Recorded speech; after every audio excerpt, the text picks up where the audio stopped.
लाल सागर में जब किसी जहाज के ऊपर से कोई ड्रोन या मिसाइल गुजरती है तो वहां हूती की दहशत दौड़ जाती है। इजराइल के खिलाफ लाल सागर से जंग का ऐलान करने वाला यमन सशस्त्र बल यानी हूती विद्रोहियों ने इजराइल, अमेरिका और ब्रिटेन की नींद उड़ा रखी है।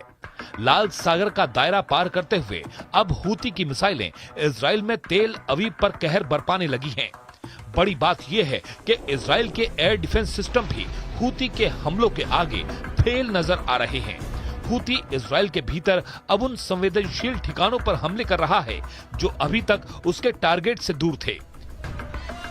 यमन सशस्त्र बलों के प्रवक्ता ब्रिगेडियर जनरल याहिया सारी ने शुक्रवार को गाजा और लेबनान के समर्थन में सना में आयोजित एक सार्वजनिक रैली को संबोधित करते हुए बड़ा ऐलान किया। सारी ने कहा कि यमन ने इजराइल के एयरबेस पर 2 हाइपरसोनिक बैलिस्टिक मिसाइल से हमला किया।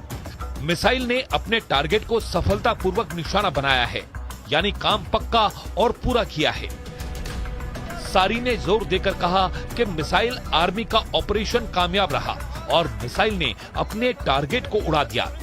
फिलिस्तीन 2 हाइपरसोनिक बैलिस्टिक मिसाइल के कामयाब हमले से उत्साहित सारी ने कहा कि जब तक लेबनान और गाजा की जमीन से इजराइल का आक्रमण बंद नहीं हो जाता, गाजा पट्टी पर घेराबंदी नहीं हट जाती, तब तक हूती के हमले नहीं रुकेंगे।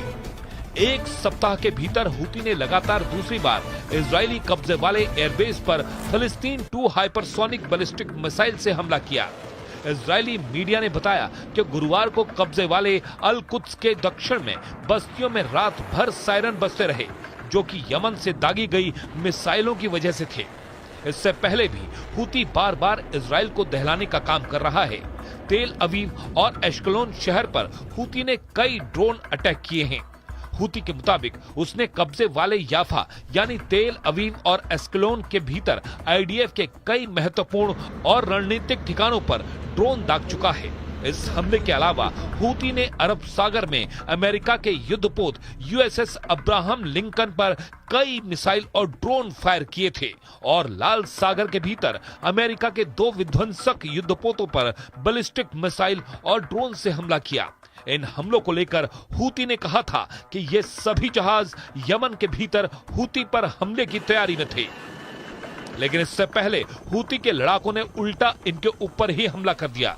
लेकिन इस सब के बीच बड़ी बात यह है कि हूती के हमलों को रोकने के लिए अमेरिका और ब्रिटेन ने हाल ही में यमन के भीतर हूती के ठिकानों पर कई एयर स्ट्राइक की थी, लेकिन इसके बावजूद भी हूती का हौसला कम होने के बजाय और ज्यादा बढ़ा है।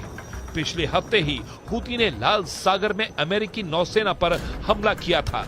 बड़ी बात यह है कि हूती न सिर्फ इजराइल पर हमले कर रहा है, बल्कि वो लगातार इराक और सीरिया में अमेरिकी सैन्य अड्डों पर भी हमले कर रहा है। प्रतिरोधी समूह का कहना है कि अमेरिका खुले तौर पर इजरायली नरसंहार को समर्थन दे रहा है और जब तक इजराइल लेबनान और गाजा में अपनी आक्रामकता रोक नहीं देता, तब तक उसके हमले जारी रहेंगे। हूती की एयरफोर्स दक्षिणी कब्जे वाले फिलिस्तीन के जाफा, जो कि तेल अवीव के हिस्से में आता है, और एश्कलोन के इलाकों में इजरायली सेना के अहम ठिकानों पर ड्रोन्स अटैक कर रहा है और उसने इजराइल की नाक में दम कर रखा है।